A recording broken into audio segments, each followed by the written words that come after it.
Hello guys, मैं उदय एक बार फिर अपने चैनल उदय सर स्टडी हम में स्वागत करता हूं, अभिनंदन करता हूं। आज हम बात करने वाले हैं एक्सक्लेमेटरी सेंटेंस के पार्ट 3 की। इसके पहले इसके पार्ट 1 और पार्ट 2 का वीडियो बन चुका है और अगर आपने नहीं देखा तो एक बार उनको अवश्य देखिए। पार्ट 3 में आज हम चर्चा करेंगे व्हाट या हाउ की। तो आइए चलते हैं। देखिए, जब रिपोर्टेड स्पीच में व्हाट या हाउ दिया हो, जब रिपोर्टेड स्पीच में व्हाट या हाउ दिया, व्हाट दिया हो या हाउ दिया हो, तो सेड को एक्सक्लेम्ड विथ सरप्राइज में बदलते हैं। अगर रिपोर्टेड स्पीच की शुरुआत व्हाट या हाउ से है तो इनडायरेक्ट बनाने में सेड को एक्सक्लेम्ड विथ सरप्राइज में बदल दिया जाता है। साथ में कामा इन्वर्टेड कामा के स्थान पर दैट का प्रयोग करते हैं और सहायक क्रिया के बाद वेरी लगा देते हैं। सहायक क्रिया के बाद क्या लगाते हैं? वेरी लगा दिया जाता है। तो आपको बात समझ में आ गई होगी कि जब रिपोर्टेड स्पीच की शुरुआत व्हाट या हाउ से हो तो इनडायरेक्ट बनाने में सेड को एक्सक्लेम्ड विथ सरप्राइज में बदल देते हैं। कामा इन्वर्टेड कामा के स्थान पर दैट का प्रयोग करते हैं और सहायक क्रिया के बाद वेरी लगा दिया जाता है। तो चलिए सेंटेंस की तरफ चलते हैं और सेंटेंस बनाने की कोशिश करते हैं। तो देखिए, एक्सक्लेमेटरी सेंटेंस में ऑलरेडी 2 वीडियो हमने बना दिया है। अगर आपने नहीं देखा है तो उनको एक बार अवश्य देख लीजिएगा और इसके बाद इस वीडियो को देखिएगा। देख लीजिए, यहाँ पे लिखा हुआ है the teacher said, comma inverted comma के अंदर हाउ स्वीट हनी इज, और लास्ट में देखिए विस्मयबोधक चिन्ह लगा है। विस्मयबोधक चिन्ह कहाँ लगा है? लास्ट में, इज के बाद। तो ये भी एक्सक्लेमेटरी सेंटेंस है, क्योंकि अगर शुरू में व्हाट या हाउ आ जाए, रिपोर्टेड स्पीच की शुरुआत व्हाट से हो या हाउ से हो और साथ में लास्ट में हेल्पिंग वर्ब यानी सहायक क्रिया दी हो और विस्मयबोधक चिन्ह लगा हो, तो वो एक्सक्लेमेटरी सेंटेंस होता है। अब देखिए, ऐसे वाक्यों में बनाते कैसे हैं। याद ये रखना है कि ऐसे वाक्यों में सेड के बाद कोई ऑब्जेक्ट नहीं दिया होता। तो जब इस सेंटेंस को बनाएंगे तो सबसे पहले तो हम सब्जेक्ट लिखेंगे कर्ता, the teacher. The teacher, the teacher लिखने के बाद सेड को एक्सक्लेम्ड विथ सरप्राइज में बदलना है। किस में बदलना है? एक्सक्लेम्ड विथ सरप्राइज में। तो यहाँ exclaimed EXCLAIMED, exclaimed with surprise SURPRISE, surprised, exclaimed with surprise. बात समझ में आ गई? एक्सक्लेम्ड विथ सरप्राइज में बदल देंगे। देखिए, सेड को एक्सक्लेम्ड विथ सरप्राइज में बदल दिया। कामा इन्वर्टेड कामा हटाने के लिए यहाँ दैट लगा दिया, दैट लगा दिया। अब देखिए, हाउ हट गया। हाउ कैसे हट गया? सेड को एक्सक्लेम्ड विथ सरप्राइज में जब ही बदला, ये हाउ हट गया।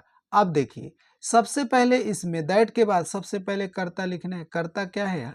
हनी। हनी इसमें करता है तो हनी लिखेंगे। सबसे पहले आपको हनी लिखना है।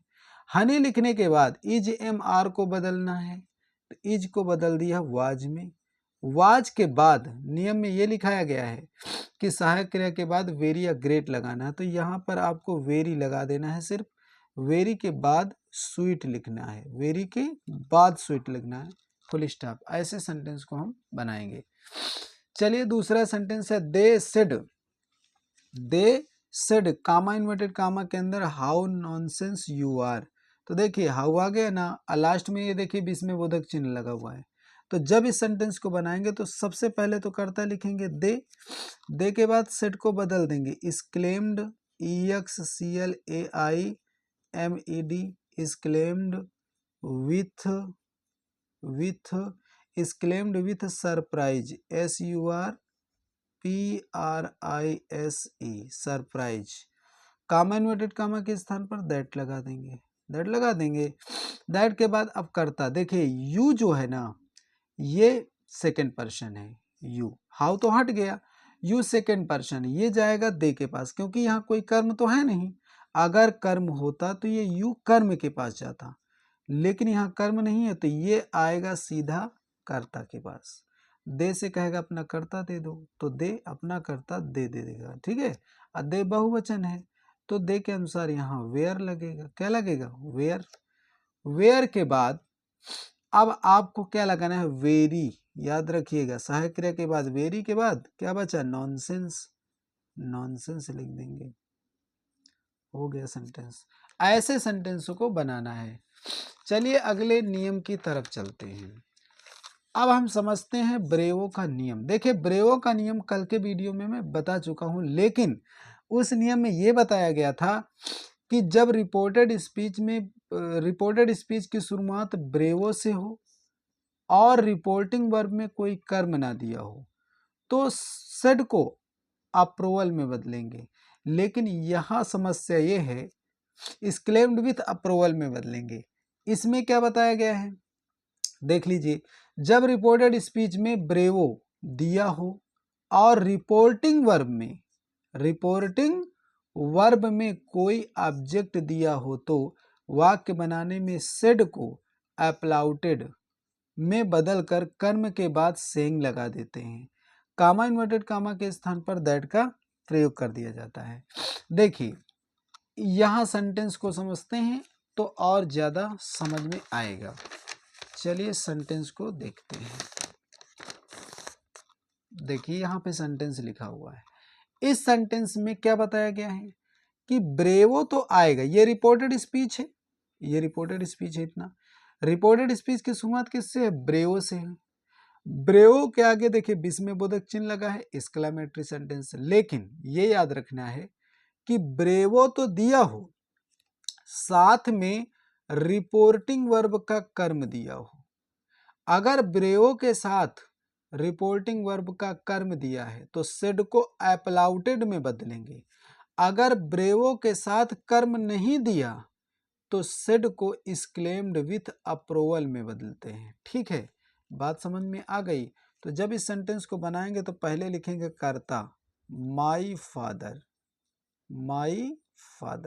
माई फादर के बाद सेड को बदलेंगे अप्लाउटेड में। अप्लाउटेड में क्यों बदल रहे हैं, क्योंकि यहाँ पर क्या दिया है, यहाँ पर ऑब्जेक्ट दिया हुआ, ये देखिए हिम दिया है, ऑब्जेक्ट अगर आए तो सेट को अप्लाउटेड में बदलेंगे। ठीक है, APPLAUDED अप्लाउटेड में बदल दिया, सेट को कहाँ बदला, अप्लाउटेड में बदल दिया। ठीक है, इसके बाद कॉमन ये देखिए टू हटा देंगे, हिम उतार लेंगे, कर्म तो उतारना पड़ेगा ना। कर्म के बाद इसमें आपको सेइंग लगा देना है, याद रखना क्या लगा देना है, सेइंग। अगर कर्म आए तो सेट को अप्लाउटेड में बदलेंगे, कामा और कर्म को वैसे उतार लेंगे। कर्म उतारने के बाद सेइंग लगाना है, सेइंग के बाद कामा इन्वर्टेड कामा के स्थान पर दैट लगा देना है। ठीक है, दैट लगाने के बाद ये यू जो है सेकंड पर्सन है, ये आएगा किसके पास, कर्म के पास, हिम के पास। हिम से कर्ता मांगेगा तो ही हो जाएगा। ही के बाद हैज हैव को हाइड में बदलना है। हाइड में बदलने के बाद डन को वैसे ही और वेल वैसे ही। ठीक है, फुल स्टॉप। इस तरह से आप जो है इस सेंटेंस को बना सकते हैं। तो मैं यही से वीडियो को एंड करता हूँ और अगले वीडियो में कुछ नया लेके आते हैं। तब तक आप बने रहिए और चैनल को लाइक, सब्सक्राइब और शेयर ज़रूर करिए, क्योंकि आपके लिए मैं इतनी मेहनत करता हूँ तो आपका भी कुछ फर्ज बनता है। तो मैं यही से चैनल को एंड करता हूँ, वीडियो को एंड करता हूँ, सॉरी। जय हिंद, जय भारत।